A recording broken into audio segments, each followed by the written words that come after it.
Well, congratulations, Mr. Speaker, on your new book, To Save America. It's a tough book, hard-hitting on the Obama administration and on the left. And you think this is a mortal threat to our way of life and our democracy. And what motivated you to take such a hard line against the Obama administration? Well, I'd been evolving over the last 10 or 12 years, and the more I looked at how do you explain the elite media, the court system, the bureaucracy, and then the political system, the clearer it became to me that this really is a secular socialist movement, and in the case of Obama, and if you look at Albany or Trenton or Sacramento, with a desperate desire to be a machine. And by machine I mean acquiring the power to impose on the American people or the people of New York or New Jersey or California what the machine wants without much regard to what people want. And sort of a very vivid contrast with Lincoln's vision of government of the people, by the people, and for the people. And in the case of Obama, he is so vividly clear in his socialist views. But again, I'm not getting into some academic argument about Fabian socialism in the late 19th century. But if you talk about centralizing power in government, having bureaucracies define your life, having politicians dictate the terms, he clearly represents a dramatically different vision of the future than most of American history. And inherently, socialism is a secularizing force because inherently socialism arrogates to the government the right to decide what your powers are, which is the opposite of the founding fathers who believed that you actually had rights that came from your creator and that you loaned power to the state. The state didn't loan power to you. So if you read the rhythm and language of Obama, there's a weird cross between Alinsky and European socialist with an overlay of American pleasantness. So but under the pleasantness, this is a guy who is really focused on having power and on deciding for you what your life should be and what you should be allowed to do. In the book, you talk about how he has meager popular support, and you also talk about the reawakening of people paying attention to these constitutional values, the Founding Fathers' vision. Do you think Obama had a mandate of any sort in 2008 Sure. I mean, for doing some kind of these changes? Somebody had to go back and look at what was the mandate for. Peter Ferrara in a recent piece made the point that virtually everywhere Obama said no one who earns under $250,000 will have any tax increase of any kind. No federal income tax increase, no capital gains tax increase, no tax increase of any kind. Well, you win an election on that you have a mandate. The mandate's for no tax increase. Then you look at cap and trade, which is a tax increase on everybody who uses energy, and you look at the health bill, which is a tax increase, and you go down and you look at the allowing the Bush tax cuts to lapse, and you take the whole list and you say to yourself, gosh, I mean, how many fronts simultaneously can he break his word with us taking him seriously? And I think it reduces him to being a very traditional politician who in the Hugo Chavez tradition didn't mean whatever he told you and doesn't necessarily mean what he's telling you now. I welcome anyone else to come in at any point, but you were able to work with President Clinton and doing a lot of more centrist things in the mid-'90s after you came into power as Speaker of the House. Does Obama have any potential to move to the center Sure. like Clinton did? You don't know. I mean, first of all, presidents of the United States are very potentially powerful if they want to be.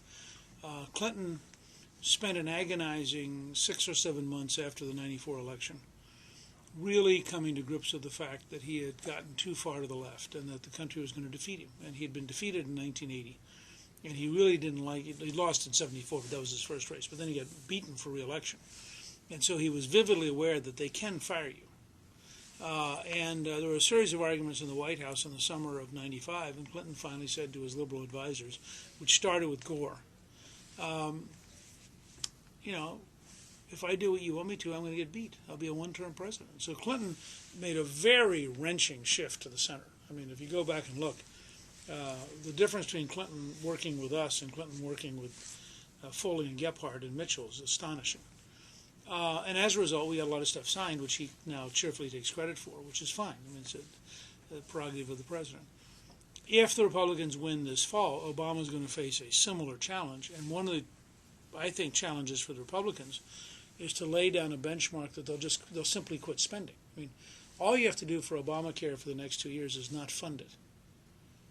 And the Congress has the ability to fund or not fund. So the president could be put in a position pretty early of either accepting that everything's stalled until the 2012 elections are over, or going to the country to fight for higher spending with a bigger deficit for programs people don't like, which is a pretty bad loser in terms of politics. And I think we have no idea, because we haven't really seen Obama in defeat. He lost a House race in the Democratic primary years ago.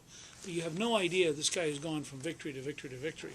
What would he be like, and how would he come to grips with defeat? Or would he even recognize it as defeat? Or would he see himself as Harry Truman, simply setting up 12, to run against the Republican Congress? Well, when he was defeated by, Bobby Rush? Yes. In Chicago, he reoriented himself. So there is an opportunist in there somewhere.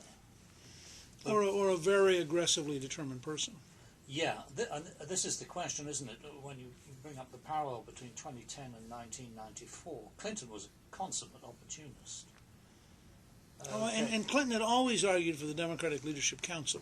Clinton had always said, you can't win on the left. And then, frankly, the Democrats in Congress carried him further to the left than he would naturally have gone on his own. So for Clinton, it was a reversion to a norm, and he represented Arkansas. He was a Southern Baptist who represented a relatively conservative state with a populist tradition, but not with a liberal tradition. Yeah. But do you think there's that much of an opportunist inside Barack Obama, or is he more ideological? My answer is we have zero way of knowing. Tell me after it's over, and frankly, tell me if it'll matter. This guy has adopted policies which are going to make him the worst president since the Great Depression in terms of unemployment. I think it's you have to believe in socialism to believe that they're going to create jobs. So he is going to have at least 2 years of 9% unemployment. He's probably going to have 2 years of 8% or more unemployment. And he's probably going to be running for re-election with unemployment around 8% or worse. That'll be the worst economic record for jobs in modern American history. That's a pretty big burden to carry. How do you explain his personal popularity? He loses with Coakley, Deeds, Corzine. He can't influence elections, but a lot of people still find him personally appealing. I think there are two things. The first is he's personally appealing. People like an articulate, attractive African-American as president because it solves lots of American historical problems and lets people feel good about themselves. And he's got a nice family, and I actually I support what Michelle's doing on obesity and diet and exercise. I think that's actually a good thing for somebody to be taking leadership on. Do you support the president setting up that task force in February on childhood obesity? I haven't looked at it carefully enough to have any idea, but it's something at the Center for Health Transformation we talk about a lot, and I think what I've seen so far, she's been relatively practical and relatively focused on sending a message that's good for the country. The second thing, which was true even for Carter, is that people don't like to give up on the presidency because then you have to live with the tension that the leader of your country is somebody you gave up on. And so if you looked at Carter doesn't totally collapse until October of 1980. There's still this residual hope. And I think people look at this and they think, maybe it'll get better. People don't want to say, oh yeah, we're going to have 2.5 more years of failure. So I think people would hope that he would listen, just as I think they hoped after Scott Brown that he would listen. And I think people really would have given him tremendous benefit of the doubt if he had responded to the Massachusetts defeat by saying, I got it, there's a real message here, we need to pull back and become more moderate.